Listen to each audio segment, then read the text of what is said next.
Hello and welcome to LOLhsc resources, tutorials for dot points in legal studies. Today we're going to be looking at the dot point define, summary, indictable offences. There's two areas in this dot point you need to look at. First of all is the actual summary and indictable offences, and the second one is parties to a crime.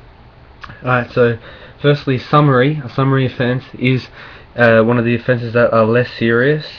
It is tried by a magistrate in the local court, and some of the examples of this are minor theft and vandalism. Now, if you're mentioning summary offences for your 15-mark crime essay, you should mention the Summary Offences Act 1988, New South Wales, that is the relevant legislation, and also possibly that the maximum penalty for a summary offence is 2 years in prison.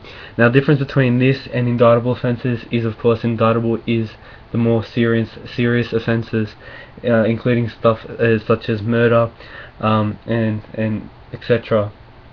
Now, how indictable offence is charged and processed in the courts is firstly a prima facie occurs.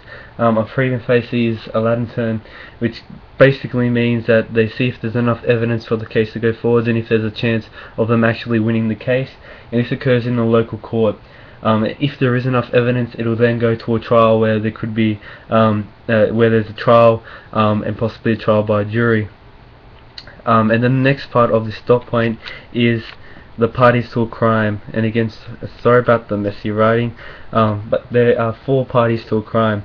The first one is the principal in the first degree. This is the actual perpetrator, so the person who kills the person, and this is the one that will get the largest amount of time. And we then have principal in the second degree. Second degree is someone who helps. So say, I'll keep on using this example of murder. If someone helps them kill the person, but he's not the main perpetrator in the crime, and that's principal in the second degree. And then we have third one is accessory, before the fact. So this means pretty much anyone who helps plan, buy materials, or is involved in any of the making of the crime.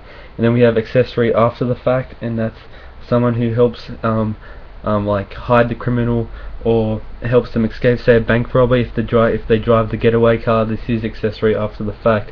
An important fact about accessory before or after the fact is that it needs mens rea. As you know from the earlier dot points, that mens rea is a guilty mind.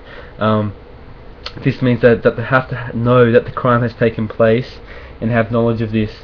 A perfect example of this is R vs Nita Iskander 2012, where she helped her son flee Australia after killing it was like her boyfriend or her husband, and she helped her flee. She knew that he had done it, that he'd committed the crime, and afterwards helped her flee, and therefore she would be considered accessory after the fact.